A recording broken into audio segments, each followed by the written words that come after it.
شان ہمایوں سعید ہے اس کا نام. Very bad that is.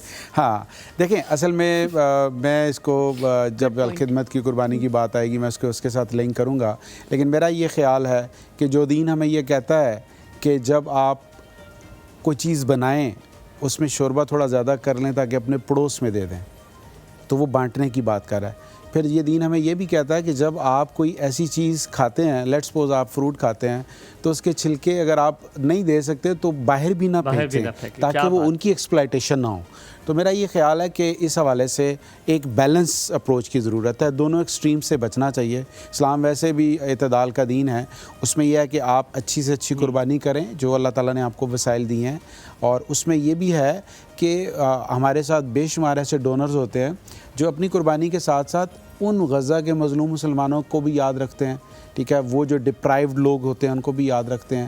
ٹھیک ہے، یہ ہم نے ان کو بھی حصہ دینا ہے. محمد مصطفیٰ صلی اللہ علیہ وسلم کو چھوٹا سی چیز ہے میں بیان کرنا چاہ رہا ہوں. آپ نے کیلے کی چھلکے والی بات کی کہ کسی کو میرے خیال میں حضرت علی، میں مفہوم بیان کر رہا ہوں، کوئی صحابہ آیا اور انہوں نے کہا کہ وہ کہاں ہے فلانا بچہ، تو ڈھونڈتے ہوئے آیا اور وہ کہتے ہیں کہ وہ شاید ادھر کھیل رہا ہے. کسی اور صحابہ نے کہا کہ وہ کھیل رہا ہے، تو انہوں نے کہا کہ اچھا میں بلا کے لاتا ہوں. تو حضرت محمد مصطفیٰ صلی اللہ علیہ وسلم نے کہا کہ اس کو یہ مت کہنا کہ تمہارا باپ تمہیں ڈھونڈ رہا ہے، کیونکہ ہو سکتا ہے وہاں پر کوئی یتیم بچہ کھڑا ہو اور اس کو یہ محسوس ہو جائے کہ، اور اتنا اسلام میں چیزیں سکھاتا ہے. بٹ ہم تو I think lot of things we do. Please Aleema. اچھا رضوان بھی، چیزوں کو سمجھنے کے لیے، بہت سارے لوگوں کی انڈرسٹینڈنگ کے لیے بہت سارے ایسے سوال کرنے پڑتے ہیں ہمیں جو ہو سکتا ہے کہ ہمارے ٹاپک سے اتنے ریلیٹڈ نہ ہوں لیکن دل کرتا ہے وہ پوچھنے کا.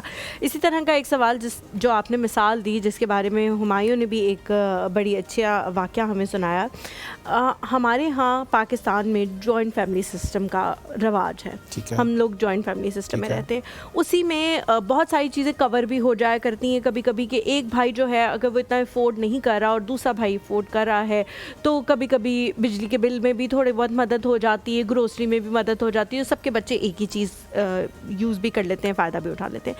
لیکن جب قربانی آتی ہے تو بہت ایک ڈفرینس فیل ہونے لگ جاتا ہے. جیسے ایک بھائی ہے، اس نے بہت اچھا مہنگا جانور لیا، اور دوسرا بھائی جو ہے وہ اپنے بچوں کو کہہ رہا ہے کہ ہم تو شاید اس سال قربانی نہ کر پائیں، یا میں نہیں کر پا رہا قربانی. وہاں پہ بچوں کے دلوں میں جو جذبات آتے ہیں، کیونکہ بچے بڑا اس چیز کو انجوائے کرتے ہیں. ہمارا جانور آیا ہے، بابا ہمارا جانور لے کے آئے ہیں، اب ہم گلی میں چرائیں گے، یا ہم اپنے بہن بھائیوں یا کزنس کے ساتھ اس کے ساتھ کھیلیں گے، کودیں گے. تو وہاں پہ ان کی جو دل میں جو چیز آتی ہے اس کو ختم کیسے کیا جا سکتا ہے؟ اور یہ جو ڈفرینس ہمارے معاشرے میں بڑھتا جا رہا ہے، یہ کم نہیں ہونے میں آ رہا، اس کے لیے آپ کیا سجیسٹ کرتے ہیں کہ کس طرح ایک دوسرے کی خواہشات کا خیال رکھا جائے؟ دیکھیں یہ ایک ہمارا سماجی مسئلہ بنتا چلا جا رہا ہے، اور یہ اس کی جو انٹینسٹی ہے اس لیے بڑھ گئی ہے کہ ابھی ہم سٹیٹس لگاتے ہیں فیس بک پہ، اس کو لگاتے ہیں سوشل میڈیا ایپس پہ لگاتے ہیں، اور پھر یہ ایک لحاظ سے ہم اس کے اوپر ایک فخر بھی کرتے ہیں. تو بیسیکلی اسلام جو ہمیں چیزیں سکھاتا ہے وہ یہی سکھاتا ہے کہ آپ نے اس عید پہ ان لوگوں کو بھی اپنی خوشیوں میں شریک کرنا ہے کہ جو یہ افورڈ نہیں کر پاتے. ٹھیک ہے جی. تو سب سے پہلی بات یہ ہے کہ اگر لیٹس سپوز اگر ایک فیملی میں بھائی ہیں، تو میرا یہ خیال ہے کہ وہ جو اس فیملی کے بڑے ہیں ان کو یہ رول پلے کرنا چاہیے کہ وہ کوئی ڈسکرمنیشن ان کے اندر پیدا نہ ہونے دیں، اور اچھی فیملیز کے اندر اس چیز کا بالکل خیال رکھا جاتا ہے. باقی قرآن یہ کہتا ہے کہ اگر آپ لیٹ سپوز افورڈ نہیں کر سکتے اور آپ کے رزق تنگ ہے، تو آپ اپنے رزق کے موافق جو ہے نا وہ چیزوں کو خرچ کریں.